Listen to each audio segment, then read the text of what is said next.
En pleine journée, entre ciel gris et soleil, aucun bruit, personne aux alentours, face à nous se trouve un bâtiment rouge, rouge de toutes parts, du rouge en haut, du rouge en bas. Dans cette couleur se mélange un escalier qui semble aller vers l'infini, mais non, il ne s'arrête qu'au premier étage. Il est simple et bordé de barrières. On peut aussi y voir des fenêtres noires, grises, blanches. Certaines sont cassées et brisées. La tour métallique, qui semble avalée par le ciel, est retenue à la terre par des câbles. La rouille est présente.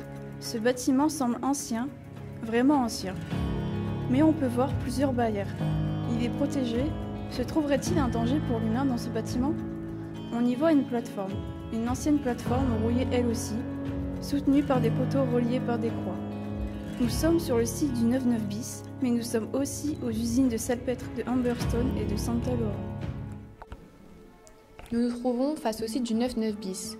Ouvert en 1933, il est un véritable patrimoine minier de la région.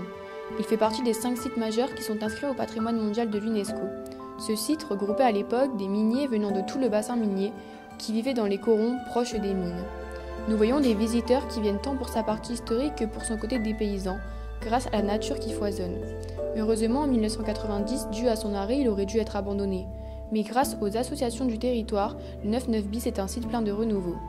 Menacé de destruction, le carreau, c'est-à-dire l'ensemble des bâtiments, est finalement conservé, ce qui a permis l'inscription de la partie nord du carreau le 6 mai 1992 au monument historique. Et c'est ensuite le tour des bâtiments et des machines directement liées à l'extraction du charbon, dont les 2 chevalements, de rejoindre la partie nord au monument historique. Enfin, le 30 juin 2012, le carreau de la fosse 99 bis, le terri numéro 110, la cité Jardin de Clerc, un dispensaire de la Société du Secours Minier, et la cité moderne des Bonniers ont été inscrits sur le site du patrimoine mondial de l'UNESCO. À côté de ce site se trouve le bâtiment du Métaphone, qui est inauguré le 28 juin 2013. C'est un projet de reconversion orienté vers la musique qui est aussi le siège de la mission bassin minier.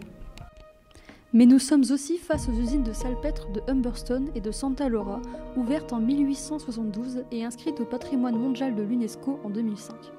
Elles représentent à elles seules plus de 200 anciens sites d'extraction du salpêtre. Ce site regroupait des ouvriers venus du Chili, du Pérou et de Bolivie qui vivaient dans les cités minières et qui forgeaient une culture commune.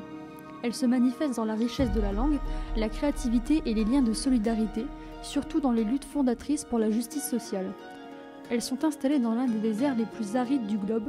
À partir de 1880 et pendant plus de 60 ans, des milliers de travailleurs ont vécu et travaillé dans un environnement hostile pour exploiter les plus grands gisements de salpêtre du monde et produire le nitrate de soule, qui est un engrais qui allait transformer le paysage de l'Amérique ainsi que celui de l'Europe, tout en procurant des grandes richesses au Chili.